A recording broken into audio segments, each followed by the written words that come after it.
Bismillahirrahmanirrahim. Assalamualaikum warahmatullahi wabarakatuh. Alhamdulillah, tidak pernah lisan kita sebagai seorang muslim berhenti memuji dan memuja Allah subhanahu wa ta'ala. Sebagai seorang muslim kita sangat meyakini bahwasanya dua susunan kata ini, alhamdulillah, adalah susunan kata bersyukur dan berterima kasih kepada Allah. Dan Allah menjanjikan kekal dalam kitabnya dalam surah Ibrahim, la in syakartum la azidannakum, kalau kalian bersyukur maka pasti aku akan tambah. Dan nikmat yang paling terbesar adalah nikmat Islam dan iman itu sendiri, karena kita dengan Islam dan iman bisa jadi mengenal siapa Tuhan kita Allah subhanahu wa ta'ala. Dan juga tentunya kita dengan mengenal Allah jadi punya panduan hidup. Kita tahu apa yang harus kita kerjakan dan apa yang tidak boleh kita kerjakan. Apa yang bisa kita nikmati dan apa yang tidak bisa kita nikmati. Dari makanan, minuman, pakaian, pendapatan, pergaulan. Dan akhirnya dengan itu hidup seorang muslim akan terpandu dengan baik. Juga tentunya di akhirat nanti akan dibalas dengan nikmat surga yang abadi. Oleh karena itu, jadilah sosok muslim yang selalu bersyukur kepada Allah. Selanjutnya kita panjatkan salam hormat kita kepada utusan Allah, Nabi besar Muhammad sallallahu alaihi wa ala alihi wa sahbihi wasallam, sebagai bentuk kepatuhan kepada Allah, karena Allah perintahkan kita untuk sering-sering mengucapkan salam hormat kepada manusia terbaik ini, dan juga dijadikan sebagai bentuk ibadah. Satu kali mengucapkan salam hormat akan dibalas oleh Allah subhanahu wa ta'ala dengan 10 rahmat. Oleh karena itu, jadi dia juga orang yang selalu mengucapkan salam hormat ini. Baik Bapak Ibu sekalian, terutama ibu-ibu, karena mayoritasnya tentu yang hadir ibu-ibu, sebagian bapak-bapak juga ada. Kita melanjutkan bedah buku kita, Kunci Sukses di Alam Kubur, yang ditulis oleh Dr. Ahmad Mustafa Mutawalli Hafidahullah. Dan kita akan masuk insya Allah di kunci sukses yang ke-6. Namun kembali saya ingatkan, dan hampir di setiap kita mulai kajian selalu mengingatkan, karena judul kita adalah kunci sukses di alam kubur. Maka kuburan adalah sebuah tempat yang harus kita lewati semuanya.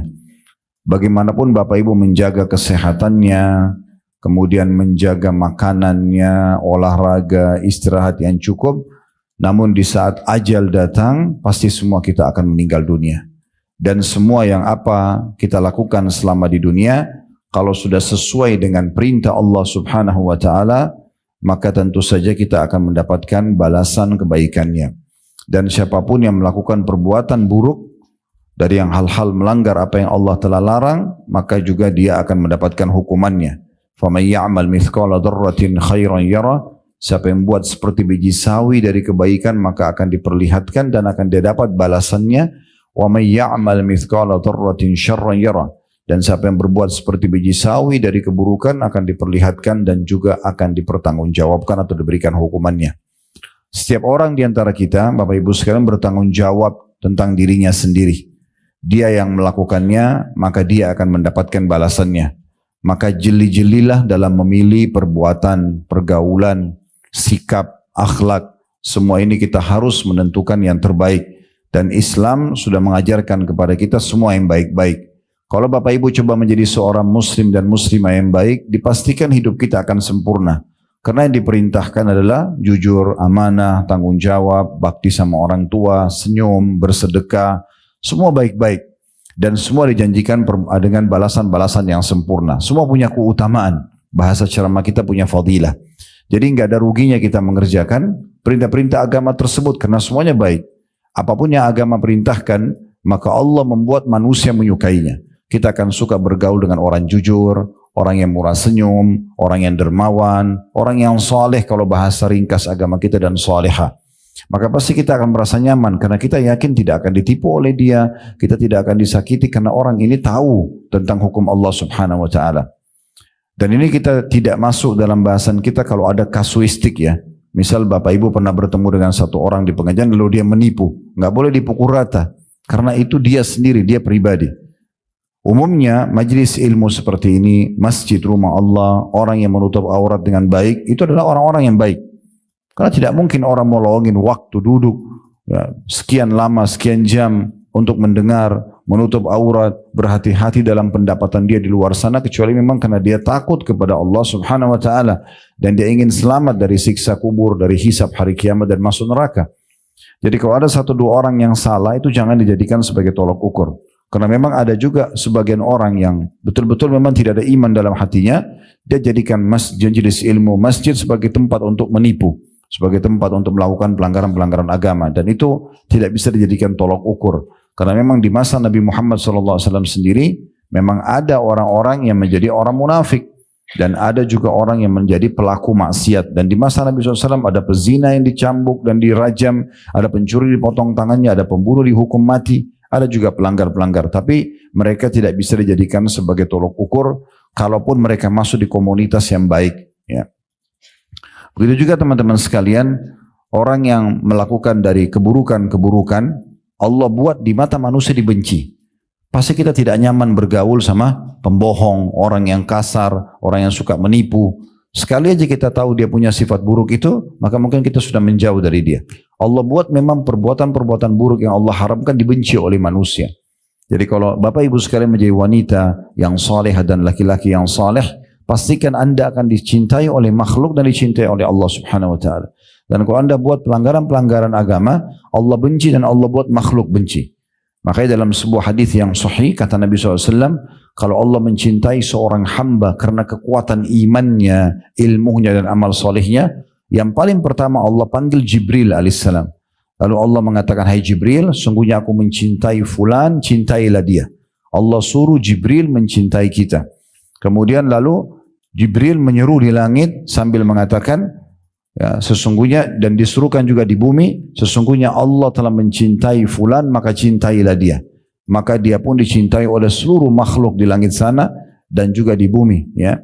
Maka Allah pun memberikan dia penerimaan di muka bumi. Maksudnya orang akan merasa nyaman, temannya banyak, keluarganya nyaman sama dia, selalu orang kenang kebaikan-kebaikannya. Nah itu cirinya Allah mencintai dia. Sebaliknya, kalau Allah membenci seorang hamba karena banyaknya pelanggarannya, kemaksiatannya, suka dusta, suka mengganggu, suka menipu, dan segala macam hal. Kalau Allah membencinya, maka Allah akan memanggil Jibril alaihissalam. Lalu mengatakan, hai Jibril, aku membenci fulan, bencilah dia. Maka Jibril membencinya. Lalu Jibril menyeruh di langit sana, bahwasanya Allah membenci si fulan, maka bencilah dia. Maka Allah buat seluruh makhluk di langit membencinya, dan juga tentunya orang-orang di bumi pun banyak yang tidak menyukainya, dan pasti dia akan selalu kena efek jerah. Tidak ada orang yang melakukan pelanggaran agama tidak dijerahkan, tidak mungkin. Dia sering bohong misalnya, pasti akan kebongkar. Dia sering menipu, pasti akan kebongkar. Dia ganggu orang, pasti akan kebongkar, dan akan mempermalukan diri dia sendiri. Itu semua tujuannya supaya dia berhenti dari kesalahan dia. Kalau tetap saja dia lakukan, dia pindah misalnya dari kota ke kota yang lain, di sana lagi dilakukan, di sana juga akan diperhinakan. Terus begitu, sampai akhirnya puncaknya dihukum, disiksa kubur dan juga di akhirat sana. Oleh karena itu teman-teman sekalian, majelis ilmu seperti ini tujuannya adalah bagaimana kita memahami hukum Allah dan menerapkan dalam hidup. Saya sudah pernah sampaikan di pertemuan-pertemuan sebelumnya, kami para dai tidak mungkin Bapak Ibu sekalian mengetuk rumah Anda tiap saat, ayo nggak boleh begini, ayo harus begitu. Tapi Bapak Ibu harus menentukan itu.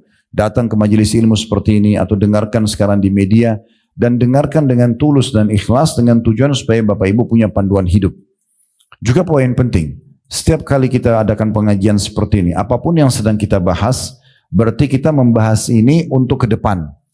Tidak ada bahasan kita bermaksud sekarang ke belakang. Misal kalau kita bahas tentang kejujuran, kalau misalnya ada yang hadir, dia suka bohong, bukan berarti kita menyinggung dia. Tapi kita sedang membahas dan Allah sedang sampaikan ke kuping dia, dan di dalam tersapi dalam hati dia dan terenungi dalam pikiran dia, oh ternyata saya harus jujur ya, saya nggak boleh bohong, supaya dia perbaiki mulai hari ini ke depan. Tujuan majelis ilmu seperti itu. Ya. Kalau hari ini kita akan bahas kunci sukses yang ke-6 adalah zikir kepada Allah, maka kita akan bahas sekarang ke depan. Jadi kalaupun yang lalu-lalu sudah Bapak Ibu terbiasa dengan zikir, maka berarti sekarang lebih giat lagi. Kalau sebelumnya belum terbiasa, apalagi lalai, maka sekarang mulai start untuk menjadi orang yang banyak melakukan ketaatan ini. Ingat teman-teman sekalian, saya bukan menakut-nakuti, tapi semua kuburan yang Bapak Ibu biasa lewatin, gundukan tanah dan batu nisan, itu manusia yang sama dengan kita di dalam sana. Dan kita pun akan sama dengan mereka. Kalau hari ini kita mengkafani saudara kita, kerabat kita, kalau kita memikulnya di geranda dan disolati jenazahnya lalu diantar ke kuburan, kemudian menjadi kenangan manusia beberapa hari saja, oh ibu itu, oh bapak itu, habis itu selesai, akan hilang semua kenangan dia. Rumah dia hanya dikenang beberapa waktu, oh itu rumah dia, oh itu pakaian dia, setelah itu diwaris, dibagi warisan, selesai. Orang tidak akan mengenang lagi rumah dia dan seterusnya. Maka beruntunglah orang yang cerdas memahami masalah ini, bagaimana dia punya persiapan-persiapan untuk menuju ke liang lahat itu. Setiap orang kita, kalau kita gambarkan rasionalnya, kita semua ini sedang berjalan, sama-sama berjalan, di depan kita ini ada liang-liang lahat yang lubang. Dan siapa yang jatuh duluan, dia akan jatuh, tergantung ajalnya. Oleh karena itu beruntung orang yang selalu memikirkan masalah ini. Rabi' ibn Hutsaim rahimahullah, seorang ulama tabi'in yang sangat masyhur, beliau sampai menggali liang lahat di belakang rumahnya. Untuk dia pribadi, bukan untuk dia dikubur ya, hanya untuk muhasabah, introspeksi diri saja.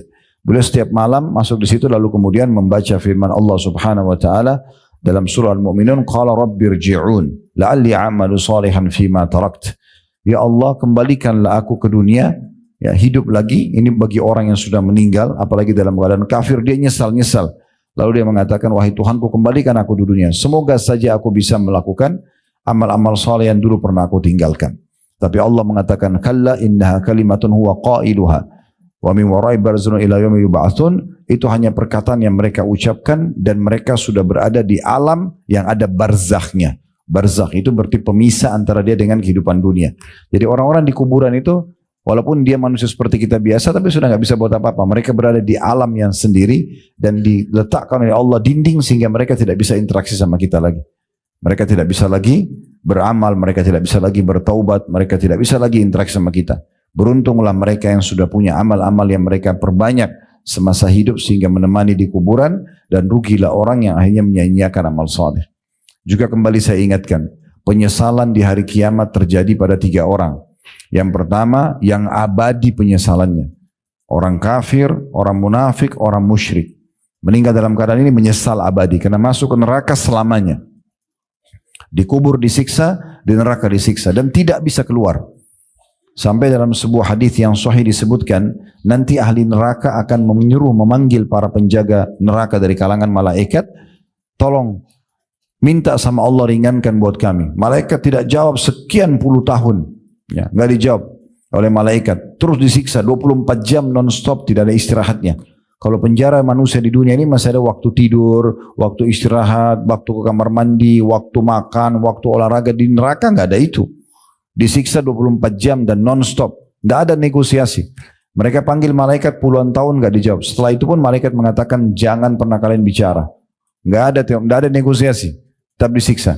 Lalu mereka memanggil Allah Subhanahu wa taala, zat yang punya sifat Ar-Rahmanur Rahim, zat yang Maha Pengasih, Maha Penyayang. Mereka mengatakan, wahai Tuhan kami, tolonglah ringankan kami, keluarkan kami. Allah tidak menjawab mereka, kata Nabi Muhammad SAW, selama seumur dunia. Ya, umur dunia ini berapa miliar tahun?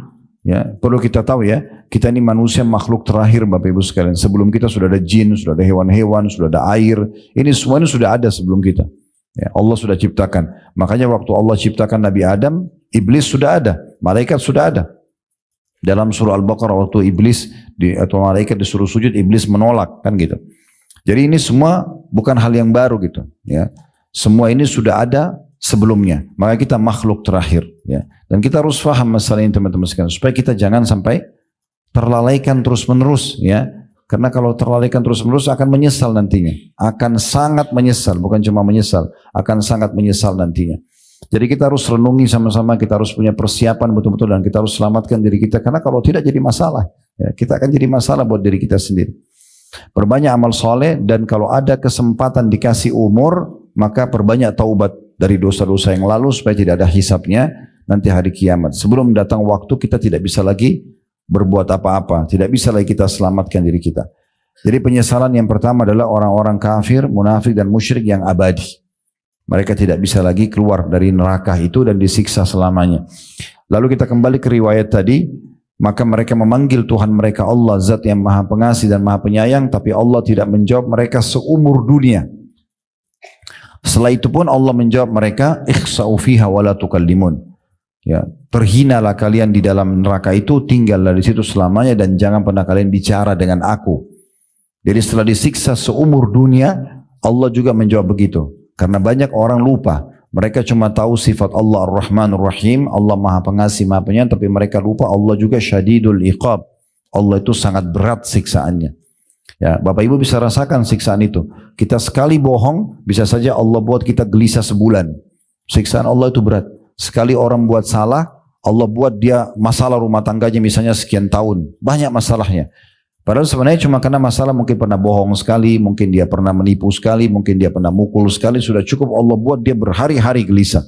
Ya, oleh karena itu jangan pernah anggap cuma satu sisi Allah Maha Pengasih, Maha Penyayang dan lupa kalau Allah itu sangat berat siksaannya. Amal soleh dipelajari untuk diterapkan, dosa-dosa dipelajari untuk dijauhi. Ya kan itu.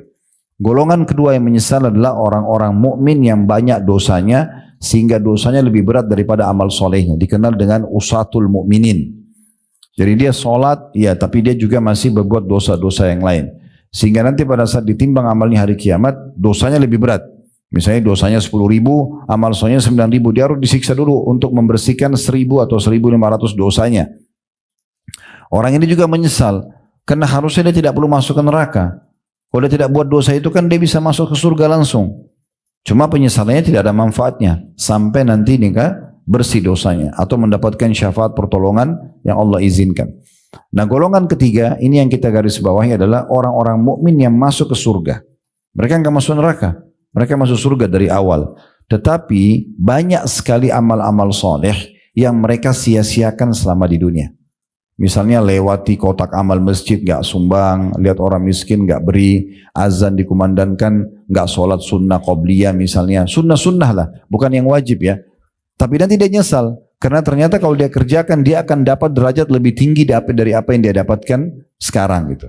Cuma penyesalan itu tidak akan bermanfaat lagi, karena sudah tidak bisa naik ke derajat itu. Mirip kalau komplek perumahan, biasanya kan ada klaster-klaster ya. Ada klaster yang premiumnya, ada klaster tipe A, tipe B, tipe C gitu ya. Nah bisa saja orang yang cuma mengerjakan amal wajib, misalnya dia di klaster B misalnya, atau di klaster C. Klaster yang di atasnya itu lebih mewah, lebih bagus fasilitasnya. Tapi itu khusus orang yang menggabungkan wajib sama sunnah. Dia nggak bisa lagi dapat itu. Nah, pertanyaan sederhana, kenapa Bapak Ibu nggak mau sholat sunnah? Apa masalahnya? Waktunya juga toh kita akan lalui, daripada duduk, sholat aja duha. Daripada hanya duduk atau aktivitas biasa sambil berzikir pagi. Kenapa nggak sholat ba'diyah? Kenapa nggak sholat malam? Masalahnya apa? Gitu kan? Orang lain bisa kerjakan, kenapa kita tidak kerjakan? Itu akan mendatangkan penyesalan nanti, karena ternyata itu membawa derajat yang tinggi di surga. Nah, di antaranya yang kita bahas sebenarnya adalah berzikir kepada Allah. Banyak sekali orang anggap ini, zikir ya sudahlah. Ya, mungkin habis sholat saya sudah cukup. Atau mungkin zikir pagi petang kalau ada yang baca sudah cukup. Padahal sebenarnya tidak cukup. Itu belum cukup. Ya, kita harusnya berzikir kepada Allah non-stop. Ingat, satu-satunya ibadah yang tetap bertahan sampai di surga hanya zikir. Di surga nggak ada lagi sholat, nggak ada jihad, nggak ada lagi sedekah, nggak ada lagi haji, nggak ada semuanya. Yang ada cuma zikir saja. Bahkan nanti dalam riwayat tentang surga, mereka akan diilhamkan tasbih, ya, sebagaimana kalian diilhamkan nafas. Jadi ahli surga tidak pernah berhenti. Seperti kita bernafas naik turun, kita sudah sampai kadang-kadang tidak sadari kalau kita sedang bernafas karena rutinnya. Nah seperti itu nanti ahli surga selalu berzikir. Nah orang yang suka berzikir di dunia, maka akan lebih mempermudah dia juga mendapatkan derajat yang tinggi di surga, dan akhirnya dia juga lebih mudah berzikir kepada Allah di sana nantinya. Baik, di halaman 23 saya akan bacakan dulu dalil yang diangkat oleh penulis, sebuah hadis saja.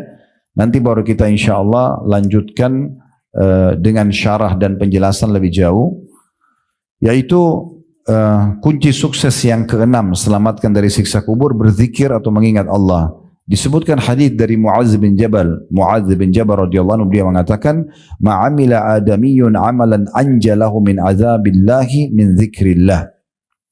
Terjemahannya, tidaklah seorang anak Adam melakukan satu amalan yang lebih menyelamatkannya dari azab Allah dibandingkan zikir pada Allah. Itu hadis ada putwa di bawah, diriwayatkan oleh Imam Malik, Tirmidzi dan Ibnu Majah. Hadis ini ya memberikan gambaran kepada kita teman-teman sekalian bagaimana agungnya zikir itu. Sampai-sampai ya di sini Muadz bin Jabal radhiyallahu anhu mengatakan, pastikan tidak ada sesuatu yang paling cepat dan paling mudah menyelamatkan orang dari siksa Allah kecuali zikrullah. Sebagian ulama mengatakan kalau ada orang pas terjerumus dalam dosa pun kemudian dia berzikir kepada Allah, misalnya dia terbuka pintu interaksi sama lawan jenis, dia mau terjerumus pada zina, kalau dia sempat ucapin saja astagfirullah, itu tiba-tiba kayak seperti ada tameng gitu, kayak dia muncul rasa takut, dia khawatir, dia bisa tidak lanjutkan. Orang pencuri, orang apa saja, atau mungkin orang lagi duduk gosipin orang, tiba-tiba ada yang mengatakan astagfirullah, itu satu kali ucapan saya sudah cukup membuat orang jadi hati-hati. Apalagi kalau dia segera berzikir lebih banyak, maka akan membuat dia jauh daripada perbuatan dosa itu. Berarti juga selamat dari hukuman yang bisa datang dari perbuatan dosa tersebut. Ya, jadi zikir ini sangat besar sekali manfaatnya. Baik, karena penulis hanya mengangkat sebuah hadis, maka saya akan coba bacakan untuk Bapak Ibu sekalian dari kitab Sahih At-Targhib Tarhib. Ya, kitab As-Sahih At-Targhib Tarhib ini insya Allah nanti kalau tidak ada halangan saya akan kirim ke tim, nanti tim akan kirim ke ketua majelis taklim dan bisa dikirimkan ke Bapak Ibu ya, nanti bisa dibuka PDF-nya di di rumah ya. Yang jelas ada kitab zikir khusus ya, kitab zikir khusus ya, diangkat oleh Al-Mundhiri namanya. Al-Mundhiri pengarang buku At-Targhib Tarhib. Kitab At-Targhib Tarhib ini termasuk kitab yang sangat kami referensikan ya, karena khusus membahas tentang janji-janji Allah di ibadah yang kita kerjakan dan juga khusus membahas ancaman-ancaman Allah di dosa yang kita kerjakan. At-Targhib artinya hadis-hadis yang berisikan motivasi untuk mengerjakan ibadah, keutamaan-keutamaannya lah ya. Semua masalah perintah dalam agama di situ disebutkan hadis-hadisnya oleh Al-Mundhiri rahimahullah tentang keutamaannya. Dan at-tarhib artinya ancaman ya, bagi pelanggar dosa ya, ancaman bagi pelanggar dosa, dan itu kena hukumannya. Dari situ diangkat hadis-hadis tentang masalah ancamannya. Riba itu apa ancamannya, zina apa ancamannya. Jadi saya sangat rekomendasikan untuk Bapak Ibu baca buku ini, dan bukunya sangat mudah untuk dibaca. Nanti dalam bentuk PDF akan dikirim ke panitia. Nanti panitia insya Allah baru share ke Bapak Ibu sekalian ya. Tapi mungkin bukan sekarang, tapi selepas kita ta'lim. Sekarang fokus saja dengarkan apa yang ditulis oleh beliau. Dan yang akan dikirim nanti adalah buku judulnya Sahih At-Targhib Tarhib. Sahihnya. Maksudnya adalah setelah menelusuri buku Al-Mundhiri ya, oleh Al-Albani rahimahullah, Syekh Albani mengeluarkan hadis-hadis yang lemah. Lalu beliau menukil dan hanya menulis di situ buku, di dalam buku itu hadis-hadis yang sahih dan hasan saja. Lalu kemudian beliau mengatakan judulnya Sahih At-Targhib Tarhib. Jadi insya Allah nanti buku ini kalau Bapak Ibu baca nggak perlu khawatir ini sahih nggak hadisnya, karena buku ini sudah sahihnya. Baik, ada satu kitab dari kitab-kitab ini, dari kitab-kitab yang ini kurang lebih 6 jilid terjemahan bahasa Indonesia ya. Di jilid 3-nya ada khusus tentang masalah zikir. Misal contoh, beliau menyebutkan tentang adanya anjuran memperbanyak zikir kepada Allah Subhanahu wa taala. Hadis yang pertama dengan sanad sahih dari hadis Abu Hurairah radhiyallahu anhu bahwasanya Rasulullah SAW bersabda, yaqulullahu ana inda dhanni abdi bi, saya sesuai dengan prasangka hambaku ya. Wa ana ma'hu idza dzakarani, dan aku akan selalu bersamanya kalau dia mengingatku, berzikir kepadaku, maka Allah akan selalu mendampingi kita. Sehingga kalau ada kebutuhan dipenuhi, ada kesalahan kita mohon maaf bisa dimaafkan, ada kejahatan yang akan menimpa kita bisa diselamatkan. Itu maknanya aku akan selalu bersamanya, menjaganya, melindunginya, memenuhi kebutuhannya kalau dia mengingatku. Fa in dzakarani fi nafsihi dzakartuhu fi nafsi. Kalau seandainya dia mengingatku di dirinya, maka aku pun akan mengingatnya di diriku, kata Allah. Wa in zakarani fi mala'in zakartu fi mala'in khair minhum. Kalau dia mengingatku di kerumunan orang banyak, Kayak ibu lagi dan bapak sekalian lagi di pasar, lagi di mall, lagi di jalan, tapi sambil berzikir kepada Allah. Ya. Maka aku pun akan menyebut-nyebutnya dan mengingatnya di depan kelompok yang lebih baik daripada mereka. Maksudnya di depan para malaikat. Allah membanggakan. Ini lihat si fulan atau fulana sedang mengingatku. Ya. Allah membangga-banggakan di depan para malaikat. Wa in taqarraba ilayya shibran taqarrabtu ilaihi dhira'an. Kalau dia mendekatkan diri kepadaku sejengkal saja, aku akan dekatkan diri kepadanya sehasta. Jadi sedikit kita coba dekatkan diri sama Allah kayak begini 1 jam dengerin ceramah misalnya, udah cukup untuk membuat Allah Subhanahu wa taala mendekatkan diri kepada kita. Ya, sedikit kita berusaha, sedikit kita taubat, istighfar beberapa kali, sedikit kita sholat sunnah misalnya sudah cukup kita merasa ada kedekatan diri sama Allah. Kayak lebih hati-hati dari pelanggaran, lebih semangat mengerjakan ibadah, maka sejengkal saja Allah sehasta. Dan kata Allah, wa in taqarraba ilaihi dhira'an taqarrabtu ilaihi ba'an. Kalau dia dekatkan diri kepadaku sehasta, ya, maka aku dekatkan diri kepadanya sedepa. Ya, kalau dia sejengkal, aku sesiku. Kalau dia sesiku, aku selengan gitu ya. Kemudian kalau taqarraba ilayya wa in atani yamshi ataitu harwala. Kalau dia datang kepadaku dengan berjalan, aku akan datang kepadanya dengan berlari kecil. Ya. Jadi maksudnya ini adanya motivasi dari Allah Subhanahu wa taala agar kita banyak berzikir kepada Allah Subhanahu wa taala. Kemudian juga dalam riwayat yang lain dengan sanad sahih. Ya, kalau yang pertama tadi itu diriwayatkan oleh Imam Bukhari tentunya ya, hadisnya, dan Imam Muslim. Kalau sekarang ini hadis diriwayatkan oleh Ibnu Majah. Dengan sanad yang sahih dari hadis Abu Hurairah radhiyallahu anhu, beliau berkata, "Inna Allah azza wa jalla yaqul ana ma'abdi idza huwa dzakarani wa taharrakat bi syafatahu." Aku akan terus, kata Allah SWT, bersama dengan hambaku bila ia sibuk mengingatku dan kedua bibirnya terus bergerak untuk menyebut namaku. Jadi Allah selalu bersama, maknanya apa tadi? Allah penuhi kebutuhannya, Allah lindungi kalau dia ada masalah yang akan menimpa dia, atau akan memberikan jalan keluar kalau dia sedang menghadapi masalah sendiri. Jadi kalau ada orang mau jahat sama kita, Allah lindungi. Kalau kita lagi ada masalah, sumpah, sedih, kehilangan sesuatu, Allah akan hibur dan menggantikannya dengan cara berzikir saja. Memperbanyak zikir kepada Allah Subhanahu wa taala. Dalam hadis yang lain, coba dengarkan saja hadis ini dan banyak sekali keutamanya. Di antaranya hadis yang sahih diriwayatkan oleh Tirmidzi dari hadis Abdullah bin Busur radhiyallahu anhu, beliau mengatakan anna rajulan qal, ada seseorang pernah berkata kepada Nabi Muhammad sallallahu alaihi wasallam, ya Rasulullah, wahai Rasulullah, inna syara'il Islam qad kathurat alayya. Sesungguhnya ajaran-ajaran Islam sudah banyak sekali.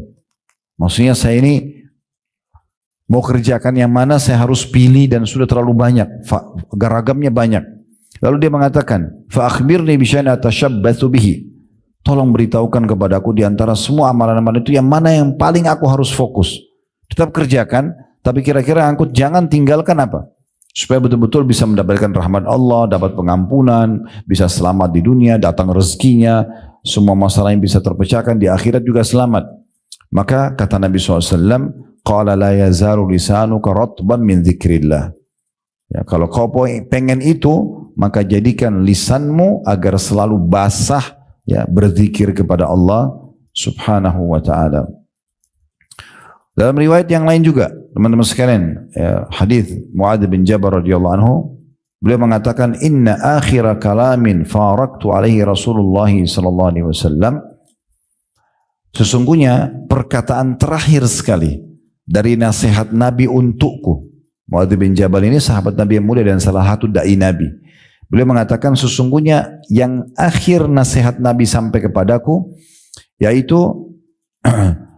waktu saat aku tanya kultu ayyil amali ahabbu ilallah.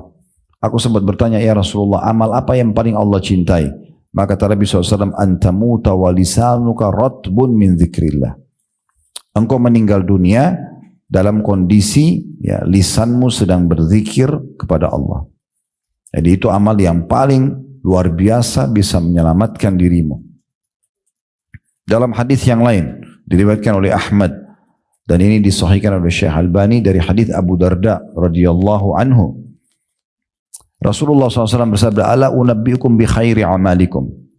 Mau nggak saya tunjukkan pada kalian amal kalian yang paling bagus, paling besar pahalanya, paling menyenangkan nanti kalau kalian lihat di timbangan amal kalian. Wa azkaha inda malikikum, dan yang paling suci di sisi raja kalian Allah. Wa arfa'iha fi darajatikum, dan yang paling cepat mengangkat derajat kalian di surga. Cepat sekali, dengan sedikit lakukan sudah langsung derajatnya tinggi di surga. Wa khairi lakum min infaqi dzahabi wal wariq, dan lebih bagus lagi, pahalanya lebih besar daripada kalian menginfakkan di jalan Allah emas dan perak.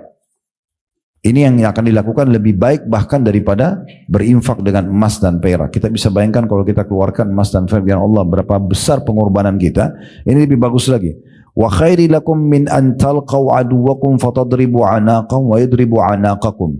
Bahkan pahalanya lebih besar lagi daripada kalian bertemu dengan musuh kalian di medan perang, lalu kalian pun menebas leher mereka atau leher kalian ditebas oleh mereka. Artinya kalian membunuh musuh di medan perang, pergi jihad, atau kalian pun terbunuh mati syahid. Ini masih lebih bagus lagi dari itu. Jadi saya ulangi, luar biasa ya. Kata Nabi SAW, maukah saya sampaikan amal yang paling baik? Ini keutamaan pertama. Yang kedua, paling suci di sisi Tuhan kalian. Ya. Jadi amal yang paling baik, maksudnya paling besar pahalanya, paling suci ya, di sisi Tuhan kalian. Kemudian yang ketiga, paling cepat mengangkat derajat kalian di surga. Paling cepat mengangkat derajat kalian di surga. Jadi luar biasa cepatnya melejit langsung ke derajat-derajat yang tinggi. Yang keempat, lebih baik daripada infak dengan emas dan perak. Lalu kemudian yang kelima, lebih baik daripada masuk ke medan perang, jihad, membunuh musuh atau terbunuh oleh musuh jadi mati syahid. Maka spontan semua sahabat mengatakan, qalu bala ya Rasulullah. Maka semua sahabat mengatakan, tentu wahai utusan Allah. Siapa yang enggak mau mendapatkan 5 keutamaan sekaligus? Amal yang paling baik, amal yang paling suci, paling cepat mengangkat derajat, lebih baik daripada sedekah dengan emas dan perak, lebih baik daripada jihad dan mati syahid. Maka mereka mengatakan, tentu ya Rasulullah. Qala, maka Nabi SAW mengatakan, zikrullah, berzikir kepada Allah. Qala Mu'adz bin Jabal, ma syai'u anja min adzabillahi min zikrillah. Lalu keluarlah perkataan Mu'adz bin Jabal. Nah tadi di buku kita ini cuma diambil potongan terakhir hadis ini. Maka Mu'adz bin Jabal mengatakan, ketahuilah tidak ada yang paling cepat menyelamatkan dari api neraka, dari siksa Allah dibandingkan zikrullah. Dan sudah kita kasih sedikit contohnya ya. Bahkan perbuatan dosa seseorang itu bisa tiba-tiba berhenti ya dengan dia berzikir kepada Allah. Dalam riwayat yang lain, Abdullah bin Umar radhiyallahu anhu mengatakan, mirip dengan tadi riwayat sebelumnya ya. Kata Nabi SAW, wa ma min syai'in anja min adzabillahi min zikrillah. Ketahuilah tidak ada yang paling cepat menyelamatkan seseorang hamba dari hukuman Allah dibandingkan zikrullah. Maka sahabat mengatakan, qalu walal jihadu fisabilillah, perang pun di jalan Allah ya Rasulullah tidak bisa secepat zikir untuk menyelamatkan dari hukuman Allah. Kata Nabi SAW, qala walau an yadriba bisayfihi hatta yanqati'. Walaupun orang yang sedang berperang terus ikut berperang sampai pedangnya terputus, apakah dia putus karena membunuh musuh atau dia dibunuh oleh musuh, dia sudah tidak bisa pakai lagi pedangnya. Berarti luar biasanya zikrullah itu, sampai-sampai betul-betul bisa menyelamatkan, menjadi pahala yang sangat besar dan bisa menyelamatkan dari segala macam mara bahaya ya. Jadi sangat baik itu kalau misalnya Bapak Ibu lagi kaget ya, atau lagi kagum, selalu zikrullah ya. Kalau kita lagi kaget, kita bisa bilang subhanallah atau Allahu Akbar misalnya. Kalau kita lagi kagum, kita bilang Masya Allah, ya selalu begitu ya. Dan setiap ada omongan, kalau itu positif, bilang Masya Allah. Kalau ada sesuatu yang kurang baik, astagfirullah. Terus itu ya. Dan ini non-stop. Non-stop. Mulai sekarang ke depannya yang sedang kita targetkan, bukan cuma zikir habis sholat saja, bukan hanya zikir pagi petang, tapi bagaimana Bapak Ibu tidak pernah berhenti lisannya berzikir kepada Allah Subhanahu wa taala. Jadikan rutinitas. Ya. Kalau lagi pada duduk nongkrong atau ibu lagi masak, potong bawang, potong cabai, sambil zikir. Kenapa enggak ambil zikir? Gitu kan? Sementara zikir itu tadi sudah dikatakan lebih baik daripada jihad, daripada ya infak, ya. Dan paling cepat mengangkat derajat di surga, paling mudah menyelamatkan dari segala macam mara bahaya atau siksaan. Kenapa kita enggak lakukan? Selalu berzikir kepada Allah Subhanahu wa taala. Di dalam riwayat yang lain juga, riwayat yang sahih diriwayatkan oleh Tabarani dan Al-Bazzar dari hadits Ibnu Abbas radhiyallahu anhu, ia menuturkan bahwasanya Rasulullah SAW bersabda, "Man ajaza minkum 'anil lailati ay yaqabadahu wa bakhila bil mali ay yunfiqah wa jabuna 'anil adu an yujahida falyukthir dzikrallah." Siapa di antara kalian yang tidak mampu atau masih merasa berat bangun sholat malam. Kemudian yang kedua, masih perhitungan kalau mengeluarkan infak. Dan yang ketiga, masih takut menghadapi musuh. Maka segera selamatkan dirinya untuk menutupi kekurangan itu semua dengan memperbanyak zikrullah. Karena zikir akan menutupi kekurangan itu. Masih bolong-bolong sholat malamnya, jangan kekurangan zikirnya. Masih kalau berinfak masih cuma 2.000 rupiah terus, nggak pernah nambah-nambah. Terus minta sama Allah kesehatan, keselamatan, surga dan neraka, masih pelit. Ya, 2.000 tapi mintanya banyak gitu ya. Nah, ikuti sama zikir. Atau masih takut berhadapan sama musuh, takut tumpah darahnya. Segera sempurnakan semua itu, kata Nabi SAW, dengan memperbanyak zikrullah. Ya. Itu luar biasa gitu ya. Kemudian selanjutnya, ada satu riwayat yang unik juga sahih. Ini tentang riwayat hadis Al-Harith Al-Ash'ari tentang Nabi Yahya alaihissalam. Nabi Yahya sepupunya Nabi Isa. Mereka sezaman ya, Yahya dan Isa alaihissalam sezaman. Dua-dua lokasi dakwanya Palestina, dan ayahnya Nabi Yahya namanya Nabi Zakaria. Ini satu keluarga nabi-nabi. Nah, itu diceritakan kisah mereka cukup banyak dalam surah Al-Anbiya, surah Maryam tentang kisah mereka. Tapi jelas satu waktu pernah Nabi Yahya ini diperintahkan oleh Allah Subhanahu wa taala dan tidak diperintahkan kepada Nabi Isa, padahal mereka satu lokasi, rumahnya juga bersebelahan, tapi dua-dua nabi. Dan perlu saya sampaikan informasi ya, kalau Nabi Muhammad SAW, Bapak Ibu sekalian, itu diutus khusus untuk kaumnya. Nabi-nabi semua sebelum kita diutus untuk kaumnya, dan Nabi Muhammad SAW diutus untuk seluruh alam semesta ya. Jadi kalau ada orang-orang Nasrani yang mau coba menyebarkan agama Islam di Indonesia, di Afrika, tidak ada perintah untuk itu. Karena Nabi Isa itu untuk Bani Israel, bukan untuk semua manusia. Ya, makanya lokasi dakwanya Palestina. Ya. Dan nabi-nabi sebelum Nabi Muhammad SAW diutus untuk kaumnya saja. Makanya banyak nabi-nabi sezaman, seperti Nabi Ibrahim sezaman dengan ponakannya sendiri Nabi Lut. Nabi Ibrahim lokasi dakwanya itu Babilonia, Irak, yang ada Raja Namrud yang Allah binasakan, yang coba membakar Nabi Ibrahim. Kemudian beliau pindah setelah itu ke Palestina, lalu kemudian membawa Hajar dan Ismail ke Mekah. Jadi 3 titik ini saja agamanya Nabi Ibrahim. Nah, Nabi Lut itu diperintahkan oleh Allah jadi nabi, dan lokasi dakwanya Jordania. Kalau meja ini kita bagi dua, ini Palestina tempatnya Nabi Ibrahim, setengahnya Jordan, ini daerahnya Nabi Lut. Dipisahin cuma dengan laut mati saja. Tapi sini Nabi. Kita sering baca surah Al-Kahfi ya, malam Jumat, hari Jumat ya. Ada kisah Nabi siapa di situ? Nabi Khidir ya, yang sezaman dengan Nabi Musa. Sezaman tapi beda lokasi. Kan itu. Nah, ini juga Nabi Isa alaihissalam sezaman dengan sepupunya sendiri, Nabi Yahya, pamannya Nabi Zakaria. Ini satu lokasi. Ini mereka di masa itu khusus untuk kaumnya, dan bisa saja satu zaman mereka berapa orang berdakwah. Tapi Nabi Muhammad SAW berbeda. Beliau satu-satunya Nabi yang diutus untuk seluruh alam semesta. Semua orang harus masuk Islam gitu ya, mengetahui tentang Islam. Yang mengikuti beliau selamat, yang tidak tentu akan celaka. Nah, seperti itulah yang diajarkan dalam agama Allah Subhanahu wa taala.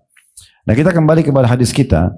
Nabi Yahya pernah diwahyukan kepada Allah Subhanahu wa taala untuk menyampaikan 5 hal kepada Bani Israel. Tapi ini tidak diperintahkan kepada Nabi Isa. Ya, saya bacakan hadisnya. Nabi SAW mengatakan, Inna Allah auha ila Yahya bin Zakaria bi 5 kalimatin an ya'mala bihinna. Sesungguhnya Allah memerintahkan kepada Nabi Yahya untuk menyampaikan 5 atau mewahyukan 5 kalimat yang dia diperintahkan untuk mengamalkan 5 itu. Wa ya'mur Bani Israel an ya'malu bihinna, dan memerintahkan Bani Israel untuk mengerjakannya.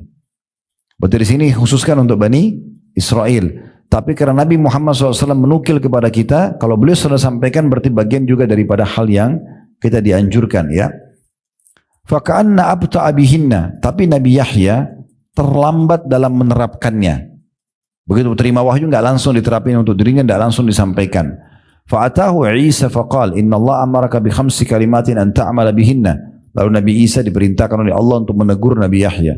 Nabi Isa datang lalu mengatakan, sesungguhnya Allah perintahkan kamu dengan 5 kalimat agar engkau mengamalkannya. Wa ta'muru bani Israil an ya'malu bihinna, dan kau juga diperintahkan untuk menyampaikan kepada Bani Israel untuk mengamalkannya. Fa imman tukhbirahum wa imma an ukhbirahum. Sekarang ambil keputusan, kamu mau sampaikan pada mereka atau aku yang sampaikan? Jadi karena Nabi Yahya terlambat menyampaikan, maka Allah suruh Nabi Isa menyampaikan. Kalau kau tidak sampaikan, Allah suruh saya yang sampaikan loh ini. Maka saat itu, faqala ya akhi la taf'al. Nabi Yahya mengatakan, wahai saudaraku, jangan kau lakukan itu. Fa inni akhafu in sabaqtani bihinna an yukhsafa bi aw azab. Karena aku khawatir kalau kau kerjakan itu, malah aku nanti ya akan dihukum oleh Allah, disiksa. Karena ini tugasku, bukan tugasmu gitu ya. Qala fajama'a bani Israil bi Baitul Maqdis hatta imtala al-masjid. Maka Nabi Yahya pun mengumpulkan Bani Israel, kemudian sampai membuat seluruh wilayah Masjid Aqsa itu penuh. Ya, dipenuhi pada saat itu. Ini luar biasanya kalau Bapak Ibu belum pernah ke sana ya, tapi lokasi Masjid Aqsa luas sekali. Sehingga saya 1,4 hektar ya, atau 14 lupa ya, sekitar itu ukurannya. Dan dia bukan kayak Masjid Haram, Masjid Nabawi yang satu masjid lokasi. Dia masjid di depan ada kibli, sini ada Masjid Qubatus Sohra, ada musola-musola kecil, tapi dia satu lokasi. Maka Nabi Muhammad SAW mengatakan, kalau kalian ke Aqsa, sholatlah di mana saja, karena semuanya dihitung Baitul Maqdis dan pahalanya 250 kali lipat, gitu ya, dibandingkan tempat lain. Ya, semoga Allah berikan mereka kemerdekaan ya. Tapi yang jelas Bapak Ibu sekalian, di sini dikatakan dia kumpulkan lalu penuhlah orang-orang pada saat itu. Entah bagaimana kuasa Allah, suara Nabi Yahya sampai ke mereka semua. Waktu itu belum ada pengeras suara, tapi mereka semua mendengarkan. Wa qa'adu 'ala syarafat, sampai-sampai mereka duduk di beranda-beranda semua pelosok Masjid Aqsa. Thumma khatabahum faqal, Nabi Yahya mulai berkhutbah dan berkata, Inna Allah auha ilayya bi khamsi kalimatin an a'mala bihinna wa amura bani Israel an ya'malu bihinna. Ketahuilah Allah perintahkan kepadaku 5 kalimat yang aku harus amalkan, 5 pesan dan untuk menyampaikan kepada Bani Israel juga untuk mengamalkannya. Awwaluhunna, yang pertama, alla tusyriku billahi syai'a. Jangan pernah kalian menyekutukan Allah dengan sesuatu apapun. Fa inna mathala man asyraka billahi kamathali rajulin ishtara 'abdan min khalisi mali bi dhahabin aw wariq thumma askanahu daran. Faqala i'mal warfa ilayya faja'ala ya'mal wa yarfa'u ila ghairi sayyidihi fa ayyukum yarda an yakuna 'abduhu kadzalik fa inna Allah khalaqakum wa razaqakum fala tusyriku bihi syai'a. Pesan pertama Allah untukku dan untuk kalian, jangan pernah menyekutukan Allah, partnerkan Allah dengan makhluk, enggak boleh. Ini hukum yang berat sekali ya. Kayak orang salat baca dalam suratnya iyyaka na'budu wa iyyaka nasta'in, hanya kepadamu kami menyembah dan minta tolong, kemudian dia pergi kuburan sebelah mestinya minta-minta. Mana tadi statement dan komitmen dia mengatakan hanya kepadamu ya Allah, hanya kepadamu, kenapa minta pada kuburan tersebut? Ya, Imam Nawawi rahimahullah mengatakan, saya heran dengan orang yang masih minta-minta pada kuburan, yang dia tahu kuburan itu sebenarnya berisikan manusia seperti dia yang sudah jadi tulang belulang. Gitu kan? Kenapa harus minta sama itu? Dan belum pernah dinukil satu kali pun para sahabat mereka datang setelah Nabi SAW meninggal lalu minta-minta dari kuburan Nabi Muhammad SAW. Dan Aisyah tinggal 30 tahun, ranjangnya dia di sini, di situ kuburan suaminya Nabi SAW. Tidak pernah tuh beliau minta-minta pada Nabi di kuburan. Beliau berdoa kepada Allah Subhanahu Wa Taala. Dan kita diperintahkan agar minta kepada Allah sampai tali sendal kita pun putus minta kepada Allah. Kata Nabi SAW, minta apapun kepada Tuhan kalian walaupun sampai tali sendal kalian yang putus. Kita disuruh betul-betul manja kepada Allah SWT. Kurang lebih begitu. Jadi nggak boleh syirik. Termasuk syirik, Bapak Ibu sekalian hati-hati, jangan pakai jimat, pakai susuk. Ya. Mau buat suami suka, ibu-ibu pakai cara manusia. Ya, cara manusia itu tatapan matanya syahdu, lisannya santun, tangannya ramah, ya baik. Terus disuka sama suaminya itu. Ya, tidak usah bawa foto ke dukun. Ya. Supaya suka, panggil jin, ini nggak bisa. Syirik kepada Allah, nggak boleh. Kan gitu. Mau laris usahanya, nggak usah pakai kertas-kertas atau kucing yang ayun-ayun tangannya atau, ya. Nah itu keyakinan orang-orang non-Muslim. Mereka yakin bisa panggil konsumen, bisa datangkan rezeki, nggak penting. Caranya gimana Ustaz? Supaya saya bisa usaha saya maju, sederhana kok. Modal halal, sistem halal, produk halal. Habis itu ikutin dengan sedekah. Saya jamin 100% laku. Coba deh, modalnya selalu halal walaupun sedikit, keberkahan akan ada. Produknya halal, sistemnya halal. Lalu jangan lupa, hubungkan antara pendapatan kita, ekonomi ini dengan sosial. Bagi pada orang lain, maka akan banyak keberkahan. Nah seperti itu. Jadi yang pertama tidak boleh syirik. Ya, kata Nabi Yahya alaihissalam, karena perumpamaan orang yang berbuat syirik adalah seperti seseorang yang beli hamba sahaya. Di masa dulu ada hamba sahaya, sekarang tidak ada. Ada hamba sahaya. Nah, dia beli hamba sahaya ini bisa diperjualbelikan. Kemudian dia tinggalkan di sebuah tempat dan dia siapkan semua fasilitasnya dan dia bilang, kamu kerja nanti hasilmu buat saya. Tapi ternyata dia pergi kasih hasilnya kepada orang lain. Siapa di antara kalian yang suka dengan itu? Maksudnya Allah ciptakan kita, lalu kita menyembah selain Allah subhanahu wa ta'ala atau mempartnerkan Allah dengan makhluknya. Pesan yang kedua, wa idza qumtum ila sholati fala taltafitu fa inna Allah yuqbilu biwajhihi ila wajhi 'abdi ma lam yaltafit. Kalau kalian salat jangan pernah noleh-noleh, ya. Itu pesan yang kedua. Enggak boleh noleh kiri kanan, lihat sana sini, karena sungguhnya Allah akan mengarahkan wajahnya kepada wajah hambanya selama dia tidak menoleh. Dari nasihat yang kedua ini berarti salat sudah ada sebelumnya. Jadi sholat itu bukan cuma kita. Semua orang yang beriman sama Allah itu ada perintah sholatnya. Ya. Maka itu kita perlu fahami, dan yang penting adalah dalam sholat pesan Allah kepada Nabi Yahya nggak boleh noleh-noleh.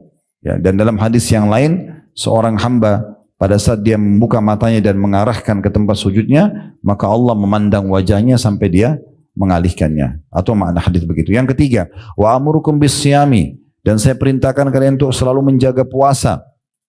Wajib atau sunnah. Wa mathalu dzalika kamathali rajulin fi isabatin ma'ahu surratan min miskin kulluhum yuhibbu an yajida rihaha wa inna as-siyama atyabu indallahi min rihil misk. Karena perumpamaan puasa itu seperti orang yang bawa tumpukan kayu kecil, tapi di antara kayu itu ada yang mengeluarkan bau kasturi.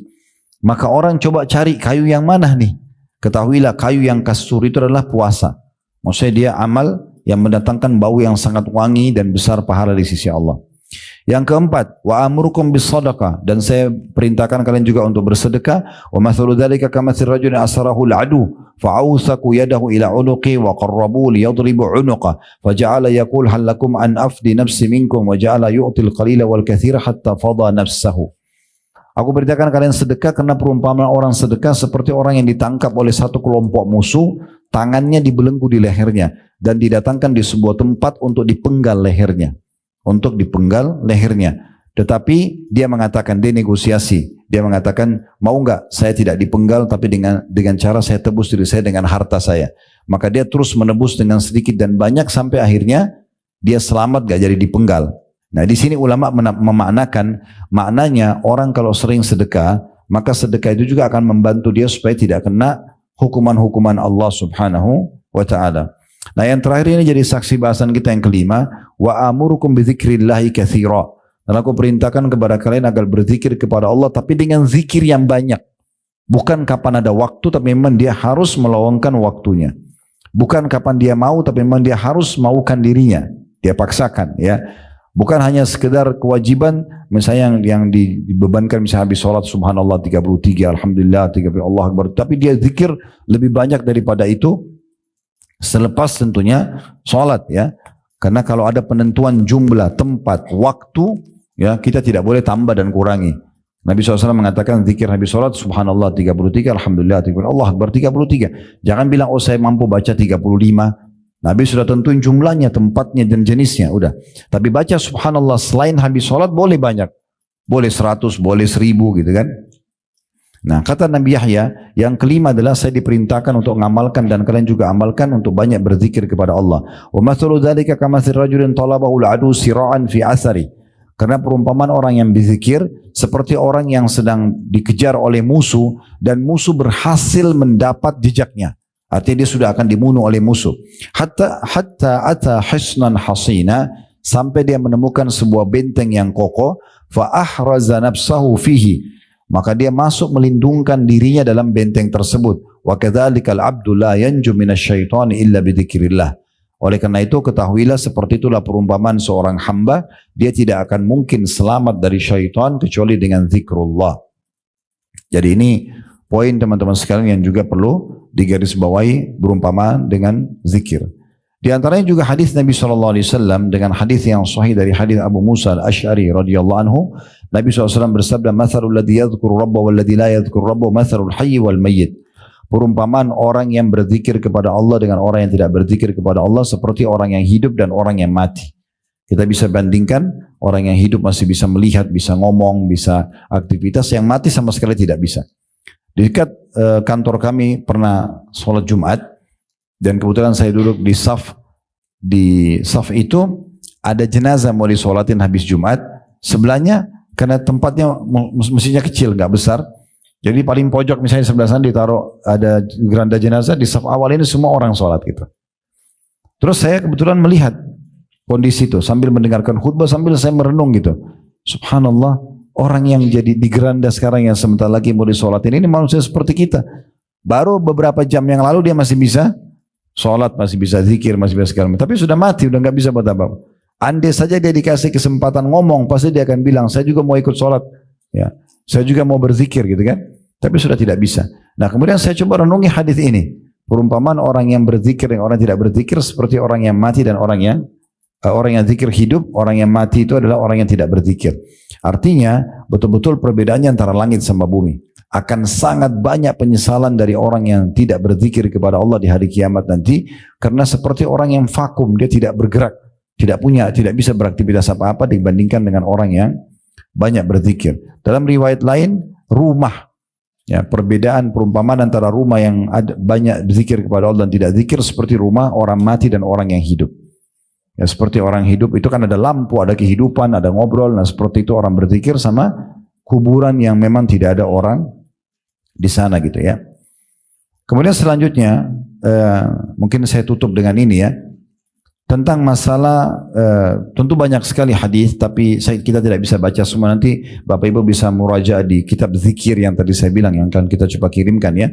Tapi ada sebuah hadis yang menyebutkan tentang keutamaan majlis seperti kita, insya Allah majlis ilmu begini ya. Atau misalnya Bapak Ibu hadir di satu masjid, semua lagi berzikir, yang sana lagi baca subhanallah, yang sini lagi baca alhamdulillah, sana baca Quran, yang sana lagi sholat. Orang di lingkungan kayak semuanya lagi berzikir tapi masing-masing. Nah ini punya keutamaan sendiri ya. Dan tidak masuk dalamnya orang yang berzikir rame-rame ya. Saya dia baca subhanallah, yang lain semua pada ikut semua, itu tidak masuk dalam masalah itu. Nanti kita jelaskan jabarannya ya. Tapi saya bacakan dulu hadisnya, hadis yang sahih. Abu Hurairah mengatakan radhiyallahu anhu bahwasanya Rasulullah SAW bersabda, "Inna lillahi malaikatan yatufuna fit turuq." Ketahuilah ada golongan khusus malaikat-malaikat Allah yang keliling di jalan-jalan di muka bumi ini. Yaltamisuna ahlaz zikr. Mereka khusus mencari orang-orang yang zikir, mengingat Allah. Di antaranya majelis ilmu begini masuk dalam zikir.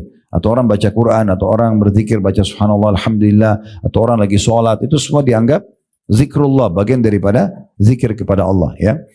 Maka malaikat ini khusus keliling-keliling nyari. Kayak majelis ilmu ini mereka cari. Kalau mereka sudah temukan, fa in wajadu qauman yadhkurunallaha tanadau. Kalau mereka temukan kaum yang sedang kumpul, kayak majelis ilmu atau orang lagi zikir habis sholat, maka mereka saling manggil satu sama yang lain. Malaikat ini ya. Kemudian mereka mengatakan, halummu ila hajatikum. Ayo kumpul sekarang cepat, inilah hajat kita. Ini loh sebabnya Allah ciptakan kita, khusus pekerjaan mereka itu mencari majelis-majelis seperti ini. Fayahuffunahum biajniyatihim, maka malaikat-malaikat tersebut mulai melindungi mereka dengan sayap-sayapnya ila samai dunia, sampai ke langit dunia. Langit yang pertama kita bisa lihat ini. Qala fayas'aluhum rabbuhum wa huwa a'lamu bihim ma yaqulu ibadi.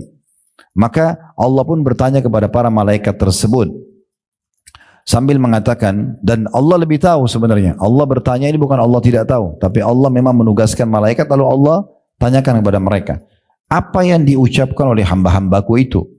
Qala yaquluna yusabbihunak. Maka para malaikat mengatakan mereka bertasbih kepadamu ya Allah, wa yukabbirunak, mereka bertakbir kepadamu. Mereka bilang subhanallah, mereka bilang Allahu akbar, wa yahmadunak, dan mereka mengatakan alhamdulillah, wa yumajjidunak, dan mengagungkanmu ya Allah. Qala fayaqulu harrauni, maka Allah berfirman, apakah mereka sudah melihatku? Maka para malaikat mengatakan tentunya, fayaqulun la wallahi ya rabbi ma ra'auk, demi Allah mereka belum melihat engkau ya Allah. Qala fayaqul kaifa law ra'auni, maka Allah pun berfirman kepada para malaikat, bagaimana kalau mereka melihatku? Maka para malaikat mengatakan, law ra'auka kanu ashadda laka ibadatan. Kalau mereka melihatmu ya Allah sebagaimana kami bisa bertemu denganmu, maka pasti mereka akan lebih kuat lagi dalam beribadah, wa ashadda laka tamjidan, dan akan lebih memuliakanmu lagi, wa aktsara laka tasbihan, dan lebih banyak lagi bertasbih kepadamu. Qala fayaqulu wa fama yas'aluni, maka Allah bertanya lagi kepada para malaikat, mereka mohon apa kepadaku? Qala fayaqulun yas'alunakal jannah, maka para malaikat mengatakan mereka mau surgamu ya Allah. Orang dulu di majelis ilmu, orang berzikir, orang sholat, orang ngaji untuk apa? Untuk masuk surga. Mereka mohon surga ya Allah. Qala fayaqul wa hal ra'uha, maka Allah mau tanya lagi kepada malaikat, mereka sudah lihat surga itu? Qala fayaquluna la wallahi ya Rabbi ma ra'uha, maka para malaikat spontan mengatakan tidak, demi Allah mereka belum melihat wahai Tuhan kami. Fayaqul, maka Allah pun berfirman, fa kaifa law ra'uha, bagaimana kalau mereka sudah melihat surga itu? Qala yaqulun, maka para malaikat mengatakan, law annahum ra'auha kanu ashadda 'alaiha hirsa, kalau mereka lihat pasti mereka akan lebih menjaga lagi. Wa ashadda laha talaban, dan mereka lebih giat untuk memohonnya. Wa a'zama fiha rakbah, dan lebih semangat lagi untuk mengejarnya. Qala fa mimma yata'awwadun, Allah tanya lagi kepada para malaikat, mereka berlindung dari apa? Qala yaqulun minan nar, maka malaikat mengatakan mereka berlindung dari api neraka. Tujuannya kita duduk dalam majelis ilmu, kita sholat, kita berzikir kan supaya selamat dari neraka. Qala fayaqul wa hal ra'uha, maka Allah berkata, apakah mereka sudah melihat neraka itu? Qala yaquluna la wallahi ya Rabbi wallahi ma ra'uha, mereka mengatakan tidak, demi Allah mereka belum melihatnya. Qala fayaqul fa kaifa ra'uha, lalu bagaimana kalau mereka sudah melihat neraka itu? Qala yaqulun, maka para malaikat mengatakan law ra'uha kanu ashadda minha firara, kalau mereka lihat pasti mereka akan lebih menjauhkan diri, lari darinya. Wa ashadda laha makhafa, dan pasti lebih takut lagi. Qala fayaqul, lalu kemudian Allah pun berfirman kepada para malaikat, ushhidukum anni qad ghafartu lahum, aku menjadikan kalian saksi bahwasanya aku sudah memaafkan dosa-dosa mereka. Qala yaqulu malakum minal malaika, maka ada satu malaikat tiba-tiba nyeletuk mengatakan, ya, ngomong, fihim fulanun laisa minhum, tapi dalam majlis itu ya Rasul, ya Allah, dalam majlis ilmu mereka, dalam sholat mereka, ada orang datang tapi bukan dari golongan mereka. Tujuannya datang ke sini mau ketemu teman, bukan mau pengajian misalnya. Bagaimana? Apa dapat juga gitu? Maka apa kata Allah SWT, ini karena berkahnya orang yang kumpul, ya karena ingin mengingat Allah. Innama ja'a lihaja, karena datang karena ada hajatnya saja. Qalahumul qawmu la yashqa bihim menjalisuhum. Kata Allah Subhanahu wa taala, mereka kaum yang tidak akan membuat orang-orang yang ikut bersama mereka itu rugi, ya. Artinya dapat juga orang itu. Ya. Karena keberkahan majelis itu sendiri, ya. Dalam riwayat lain saya langsung terjemahkan karena mirip ya, tapi cukup panjang. Sesungguhnya Allah Tabaraka wa taala memiliki malaikat-malaikat yang terpuji, terpilih secara khusus. Mereka selalu mencari majelis-majelis ilmu dan majelis zikir. Kalau mereka mendapatkan majelis tersebut, maka mereka duduk bersama orang-orang itu sambil mereka melindungi satu sama yang lain dengan sayapnya sampai mereka memenuhi tempat itu dan memenuhi sampai ke langit. Kalau mereka sudah selesai dan mereka naik kembali ke langit bertemu dengan Allah, Allah pun bertanya kepada mereka dan Allah lebih tahu. Dari mana kalian? Mereka mengatakan, kami datang dari hamba-hambamu ya Allah di bumi yang sedang bertasbih kepadamu, bertakbir kepadamu, mengucapkan la ilaha illallah, ya. Kemudian juga memujimu dan juga memohon kepadamu. Lalu kemudian Allah mengatakan, apa yang mereka minta? Para malaikat mengatakan, mereka minta surgamu. Kata Allah, apakah mereka sudah lihat surga itu? Kata para malaikat, tidak wahai Tuhanku. Maka kata malaikat, atau tidak wahai Tuhan kami. Lalu kata Allah, bagaimana kalau mereka melihat surgaku? Lalu Allah bertanya lagi, dari apa mereka berlindung? Kata para malaikat, mereka berlindung, ya, dari apimu ya Allah, ya. Kemudian kata Allah SWT, apakah mereka telah melihat neraka itu? Kata para malaikat, belum. Lalu kata Allah, bagaimana kalau mereka melihat? Lalu kemudian kata para malaikat, mereka memohon ampun juga kepadamu ya Allah. Lalu kata Allah SWT, ya, aku telah ampuni mereka dan aku sudah berikan apa yang mereka minta dan aku juga sudah menyelamatkan mereka dari apa yang mereka khawatirkan. Lalu kemudian mereka mengatakan, wahai Tuhan kami, ada di antara mereka pelaku dosa. Dalam majelis ilmu itu ada pelaku dosa, yang datang ke masjid itu ada pelaku dosa, ya. Dia kebetulan lewat, dia lihat ramai, dia ikut. Gitu kan. Maka kata Allah SWT, aku juga ampuni orang itu. Ya. Karena sungguhnya kaum yang sedang berkumpul tidak akan merugikan siapapun yang ikut bersama mereka. Nah, ini berarti menandakan luar biasanya kedudukan majelis ilmu itu. Ya. Sampai seperti itu, ya. Ini majelis zikir. Nah, kemudian teman-teman sekalian perlu kita garis bawahi, tadi saya bilang tidak masuk dalamnya orang kalau zikir rame-rame. Ya. Karena pernah terjadi di masa Abdullah bin Mas'ud radhiyallahu anhu, di masa tabi'in pernah ada orang di masjid, dia duduk sambil dia pegang batu, kemudian dia berkata subhanallah, yang lain semua ikut subhanallah, alhamdulillah, alhamdulillah, semua rame-rame gitu.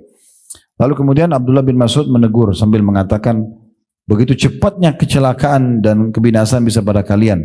Lalu yang pimpin mengatakan, wahai Abu Abdurrahman, ini maksudnya julukannya Abdullah bin Mas'ud, kami hanya ingin kebaikan. Ya, kami kan berpikir baik. Maka kata Abdullah bin Mas'ud menegur kurang lebih maknanya, kalian ingin kebaikan tapi berapa banyak orang yang punya mau kebaikan tapi tidak sampai kepadanya. Bukankah Rasulullah SAW baru saja meninggal, rumahnya masih ada, pakainya masih ada. Kok bisa kalian buat sesuatu yang Nabi tidak contohkan? Jadi maksudnya kalau kita mau pahala juga kita harus perhatikan baik-baik, ya, supaya betul-betul sesuai dengan apa yang Allah Subhanahu Wa Taala perintahkan. Ya. Kemudian juga saya akan tutup dengan satu hadis lagi. Nanti besok kita buka pertanyaan dan juga beberapa riwayat tentang orang-orang saleh kalau mereka berzikir kepada Allah seperti apa, ya. Riwayat ini adalah seorang wanita bernama Yusairah radhiyallahu anha. Ini wanita seorang muhajirah dari Mekah. Dia mengatakan, qala lana Rasulullah sallallahu alaihi wasallam alaikunna bitasbihi wat tahlili wat taqdisi waqidna bil anamil fa innahunna mas'ulatun mustantaqatun wa la takfulna fatansayna ar-rahma. Bahwasanya Rasulullah SAW mengatakan kepada kami kaum wanita waktu itu, ya, karena wanita yang menyampaikan dan ada pengajian buat ibu-ibu pada satu dari Nabi SAW. Nabi SAW mengatakan, hendaklah kalian selalu bertasbih, bilang subhanallah, selalu bertahlil, mengatakan la ilaha illallah, selalu bertakdis atau mensucikan Allah, mengatakan subhanallah, dan hitunglah dengan ujung-ujung jari kalian. Hitung dengan jari-jari kita, sudah ada garisnya Allah kasih, tinggal kita hitung, ya. Kemudian dikatakan, karena itu semua akan ditanya dan diajak bicara nanti pada hari kiamat. Jangan kalian lalai yang membuat kalian lupa dengan rahmat Allah. Hadis ini diriwayatkan oleh Tirmidzi dan juga Abu Daud. Ada riwayat lain yang menjelaskan tangan yang dipakai untuk berzikir akan menjadi saksi pada hari kiamat. Akan menjadi saksi pada hari kiamat. Nah, ini poin juga yang berhubungan dengan masalah ini. Nah, dinukil dalam kisah, ya, Abdullah bin Mas'ud, ya, maaf, Abu Ubaidah bin Abdullah bin Mas'ud, anaknya Abdullah bin Mas'ud. Ketika hati seseorang terus berzikir pada Allah, maka ia selalu berada dalam solat, ya. Dan jika ia berada di pasar, lalu ia menggerakkan kedua bibirnya untuk berzikir, maka itu akan lebih baik buat dia. Dan dinukil juga bahwasanya para salafus saleh, mereka berzikir dengan jumlah yang sangat banyak. Di antaranya disebutkan nama Khalid bin Ma'dan rahimahullah. Beliau bertasbih kepada Allah setiap hari 40.000. Ya. Itu selain membaca Al-Quran dan juga, ya, pada saat ditemukan beliau meninggal dunia, jenazahnya itu dimandikan, tangannya masih memegang sekarang menghitung berzikir. Karena sukanya berzikir kepada Allah Subhanahu Wa Taala. Mungkin ibu ada yang mengatakan dan bapak, gimana Ustaz zikir 40.000 kan banyak sekali. Jadi gini. Poinnya Bapak Ibu sekalian bukan masalah jumlahnya, tapi keberkahan yang Allah berikan kalau kita sudah rutin kerjakan ibadah itu. Contoh gini, kalau orang belum terbiasa berdoa, dia berat berdoa. Atau kadang-kadang dia sudah sehabisan kata-kata, dia mau berdoa apa lagi? Karena dia tidak terbiasa berdoa. Coba rutinkan doa itu, nanti Allah berkahi, muncul ide di otak kita, mau ucapin apa? Lisan kita tiba-tiba ngucapin. Makin sering kita ulangi doa, makin banyak Allah bukain kata-kata doa yang kita tidak pernah susun sebelumnya. Kan gitu. Contohnya ini sholat malam. Kalau ibu baru dan bapak sekalian baru sholat malam, berat rasanya. Tapi kalau sudah rutin, setiap hari sudah 1 tahun, 2 tahun, sudah 5 tahun, sudah 10 tahun, itu malah jadi ringan sekali. Bahkan kita merasa, masa cuma baca surah ini lagi, akhirnya bertambah, ada Allah kasih keberkahan. Tadinya kita cuma bangun 15 menit sebelum subuh atau setengah jam, nanti mundur 1 jam, nanti mundur 2 jam. Nanti ada orang menikmati semalam suntuk berdoa dan bermunajat sama Tuhannya. Itu keberkahan Allah kasih.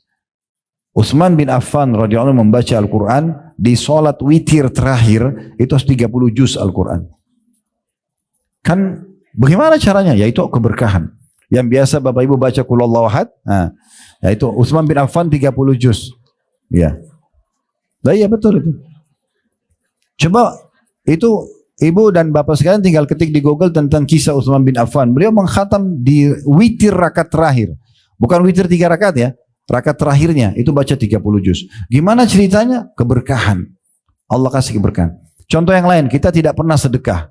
Akan berat kita keluarin, walaupun cuma 5.000, 10.000. Tapi kalau kita sudah rutin sedekah, Allah kasih keberkahan. Kita akan tidak ada beban, walaupun sudah 10 juta, 100 juta, kita tidak ada beban. Karena keberkahan yang Allah kasih. Nah begitu seterusnya. Jadi ini masalah keberkahan. Asal kita sudah mulai dulu mengerjakannya. Makanya disebutkan ya bahwasanya dalam riwayat yang sahih Nabi SAW itu selalu berzikir di setiap keadaan beliau. Kalau lagi ngomong sama orang beliau berhenti, tapi kalau lagi tidak ngomong sama orang selalu berzikir. Disebutkan dalam hadis yang sahih riwayat Bukhari Muslim bahwasanya karena Rasulullah SAW yadhkurullaha ala kulli ahyanihi, ya, ala kulli ahyanihi. Kalau Nabi SAW selalu berzikir dalam setiap keadaannya. Jadi rutinkan aja. Ya, dan zikir kan tidak terlalu banyak lafadznya ya. Ada astagfirullah, ada salawat, dan kalau mau lebih pendek kita baca Allahumma salli ala Muhammad itu ya. Terus diulangi saya Allahumma salli ala Muhammad, Allahumma salli ala Muhammad. Kalau mau lebih lengkap bisa saja. Tapi kalau misalnya orang mau pilih yang ringkasnya, adalah haula wala quwata illa billah. Ada subhanallah, alhamdulillah, wa la ilaha illallah, Allah akbar. Ada subhanallahi wa bihamdi, subhanallahi azim. Itu kan? Ada la ilaha illallah dengan segala macam jenisnya. Tidak lebih dari 10 sebenarnya. Kurang dari itu jenis-jenis zikir. Jadi kalau Bapak Ibu lowongkan waktu untuk menyebutkannya dalam keseharian, anggaplah dimulai dari setiap zikir ini 10 kali aja. 10 kali subhanallah, alhamdulillah, la ilaha illallah, akbar, 10 kali astagfirullah, 10 kali salawat, 10 kali aja. Gitu kan? Di antara contoh kata Nabi SAW, siapa yang baca salawat kepadaku 10 kali di pagi hari, 10 kali di sore hari, maka akan dapat syafaatku hari kiamat.